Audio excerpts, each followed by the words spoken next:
Prime Minister Mitchell affirms the legality of Grenlec buyback. We'll have the details to this story and more in the National Report. Welcome back. With the details to the news for Thursday, January 7th, 2021, I am Sherry Noel. Prime Minister Dr. The Right Honourable Keith Mitchell has affirmed the correctness and legality of government's buyback of majority shares in Grenlec. Posed with a question about the legality of the action during a live interview Thursday, Dr. Mitchell said government did not break any laws in concluding the buyback arrangement. The Prime Minister said this will be borne out during next Friday's sitting of Parliament, which will discuss the Grenlec issue. Dr. Mitchell said government made a concerted effort to dot the I's and cross the T's. He expressed satisfaction with the handling of government's negotiations with respect to Grenlec and commended government's lead negotiator, Honourable Gregory Boeing and Honourable Oliver Joseph.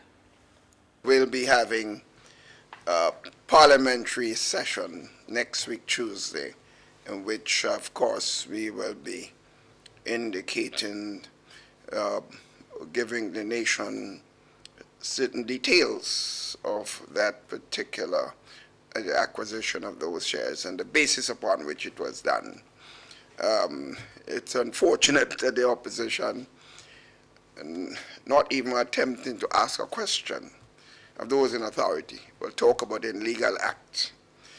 Clearly he doesn't understand what an illegal act is, and we will certainly be showing him that. I hope he shows up on Tuesday and be informed accordingly as to the correctness of the legality and the beneficial aspect of that particular acquisition, which we have indicated was certainly in the best interests of the country. He reiterated that government was forced into the buyback position because it sought to make changes to the energy sector, which led the company to initiate force majeure proceedings against the government.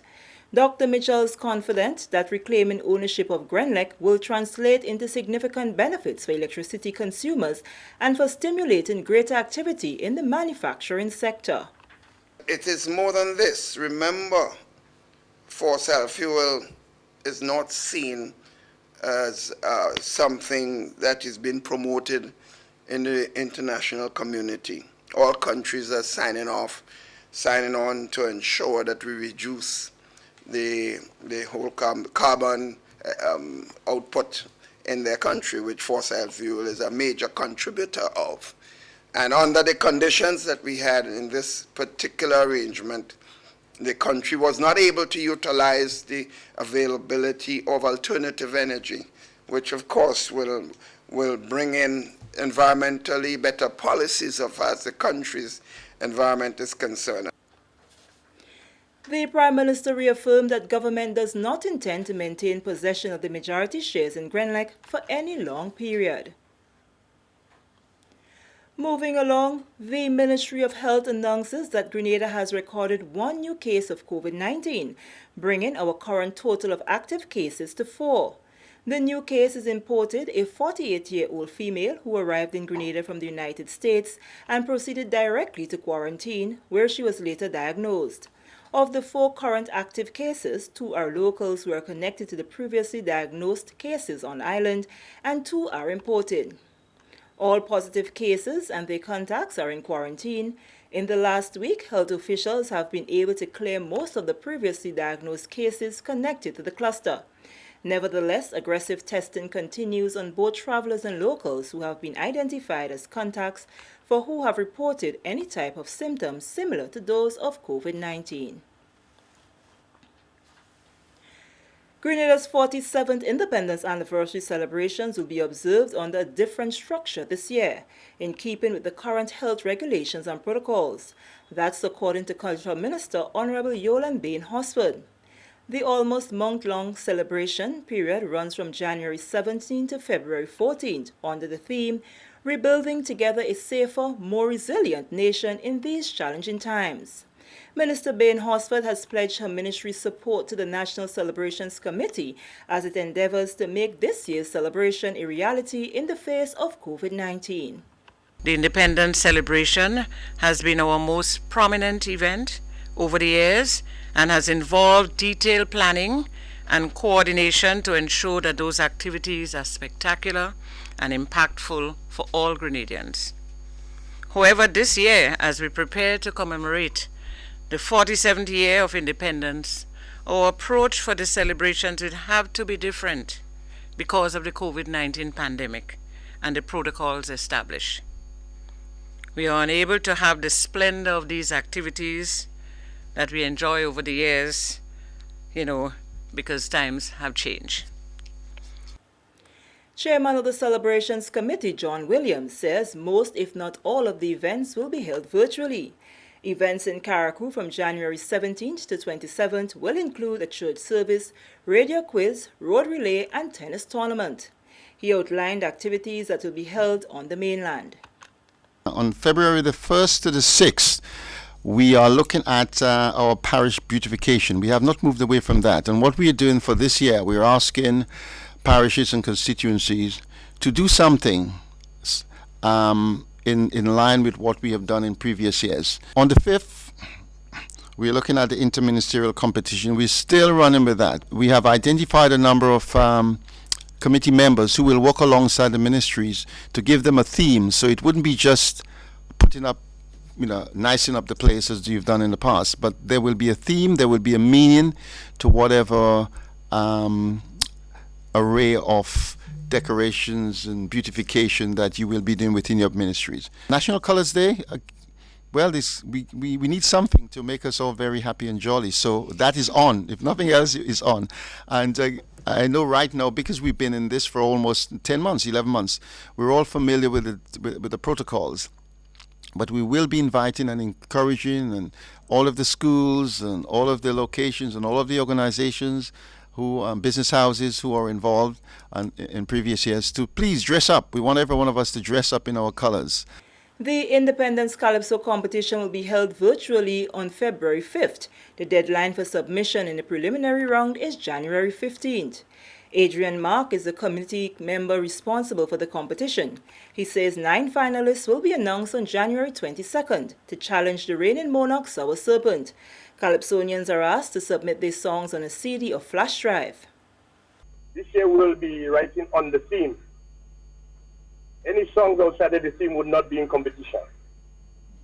And I get in contact with them, many of them. I also have one entry coming already. And we have some serious Calypsonian this time around. 4 times independent Calypso competition champion indicated to me that he is in competition this year, so we're looking forward to another things. And other national champion, Calypso champion will be in competition. This is the National Report. More news after the break. Protect yourself and our community from COVID-19.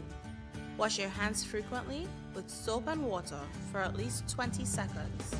If soap and water are not available, use an alcohol-based hand sanitizer with at least 70% alcohol.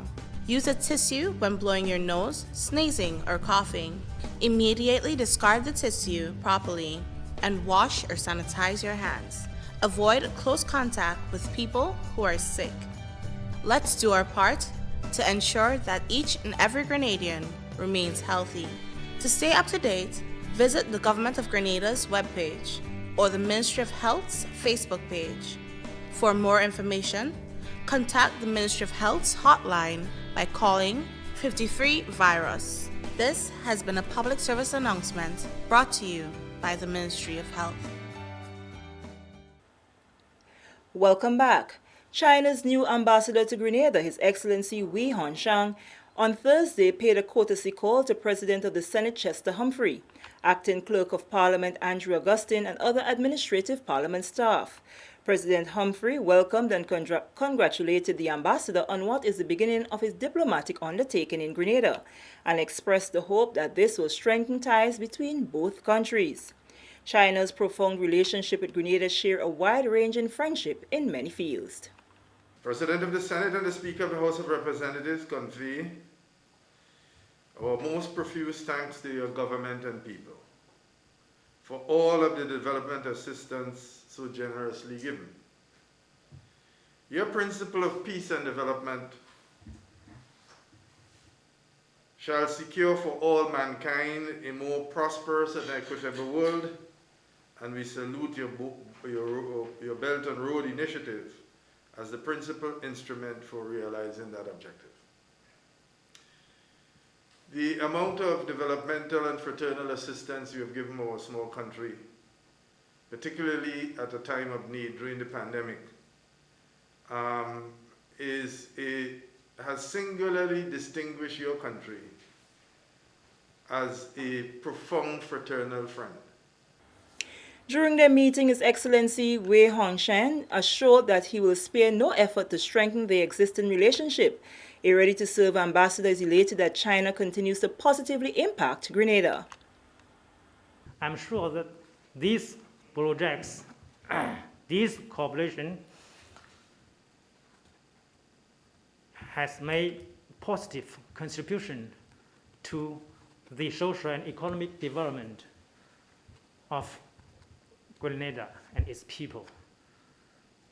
So, as the new ambassador to Grenada, I will spare no efforts to continue this cooperation and to advance the further development of the friendly relationship and cooperation between the two countries. As a new ambassador to Grenada, I am also looking forward to working with your Honorable, the President of the Senate, and His Honorable, the Speaker of the House of Representatives, and my team here, and we will also have to keep close contact and communication with your good offices here, and to work together and to advance. And finally, into the news. The first batch of e-learning devices for primary school students is on island and will be distributed by February. Chief Education Officer Mrs. Angela Finlay says the technical team at the ministry will be configuring the devices to commence distribution in a few weeks. The Ministry of Education continues to embrace the new normal way of teaching and learning as it equips both teachers and students with devices to make online and remote learning a reality. The ministry completed distribution of devices to secondary school teachers and students in October 2020. Distribution of laptops to primary school teachers resumed on January 4th and will conclude next Friday. We have been able to procure the first batch of tablets, and they are on island. Now, you did say immediately after the students will get, but it might not be immediately after because there is a rigorous process, a tiered process of getting those tablets ready. This week, the officers, the teams are looking at just examining those devices to ensure that they have arrived from the manufacturers, from the persons that they were contracted in the condition that is expected. So that's going on this week, inspection of those devices. Then they will go into configuration of the devices with the IBM and so they have the unique identifiers and everything all laid out. So that's happening thereafter.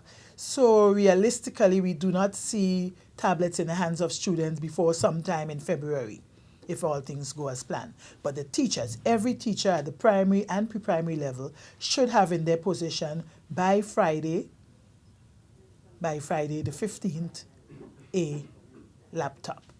The e-learning devices will be distributed to students from kindergarten to grade 6.